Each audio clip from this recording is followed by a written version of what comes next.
저는 일상의 발견, 사진학 강의를 듣고 이와 국제사회의 갈등의 연관성에 대해서 살펴보려고 합니다. 대부분의 사람들은 자신이 강조하고 싶은 부분에 포커스를 두고 사진을 촬영합니다.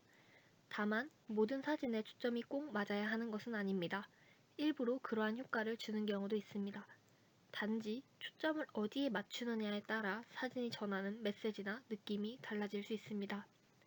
밑에 예시는 바깥 경치와 둘레싸인 눈에 각각 포커스를 둔 사진입니다.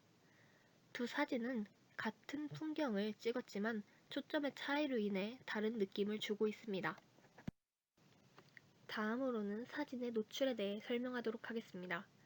여기서 말하는 노출이란 화면의 밝기, 즉 빛이 들어오는 정도를 이야기를 합니다. 노출에는 세 가지 요소가 있는데 셔터 스피드, 조리개, 감도가 존재합니다. 먼저 셔터 스피드는 렌즈를 통해 들어오는 빛의 양을 셔터막의 설정 시간을 조절하여 조정하는 것입니다. 조리개는 렌즈를 통해 들어오는 빛의 양을 조리개 창의 크기를 조절하여 조정하고, 감도의 경우는 빛의 양을 조절하진 않지만 촬상 소자의 민감도를 조절하여 사진의 밝기를 조정한다는 점에서 노출의 3요소라고 볼 수 있습니다. 여기서 촬상 소자는 빛의 강약 변화를 감지하여 빛을 전기 신호로 변환하는 것을 의미합니다. 다음으로는 시점에 따라 달라지는 장면에 관한 예시입니다. 첫 번째 사진에서는 초점의 변화에 따른 예시를 보여주고 있습니다.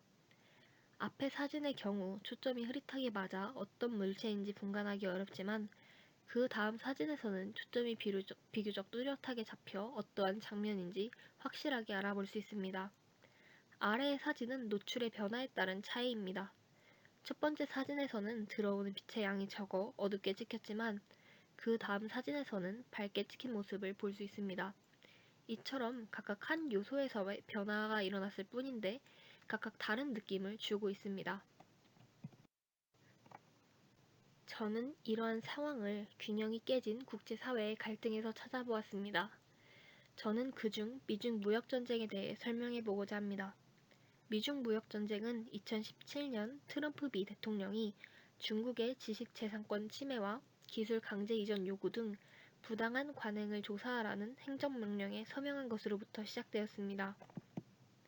이후 2018년 미국이 중국 수입품에 25%의 고율 관세를 부과하고, 다음날 중국도 미국에 반격되면서 본격적인 무역 전쟁이 시작되었습니다.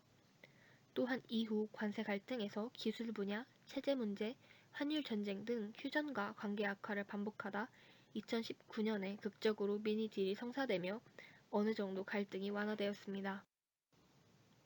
저는 이러한 미중 무역 전쟁의 이유를 세 가지로 분석해 보았습니다. 첫 번째는 보복성 대응의 문제, 두 번째는 각 나라의 입장 차이로 인한 서로의 바라보는 시점의 차이, 세 번째는 한쪽이 너무 관임을 가하면 좋은 협상이 이루어질 수 없다는 깨달음이었습니다. 세 번째 깨달음 같은 경우에는 사진학의 강의에서도 찾아볼 수 있었습니다. 사진의 경우 노출의 3요소 중에서 나머지 두 요소가 적합하더라도 한 가지 요소가 너무 과하거나 적으면 좋은 사진이 나올 수 없습니다. 이처럼 협상도 나머지 관계가 좋더라도 한 가지에서부터 균열이 생기거나 서로 입장의 차이가 있을 경우에는 좋은 협상이 이루어질 수 없다는 것을 알게 되었습니다. 따라서 사진이 각 요소의 결합과 양에 따라 다른 작품을 만들어내듯 국가 간의 외교 또한 비슷한 방식으로 이루어진다는 것을 알아볼 수 있었습니다.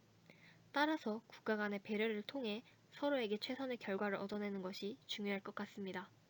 이상입니다.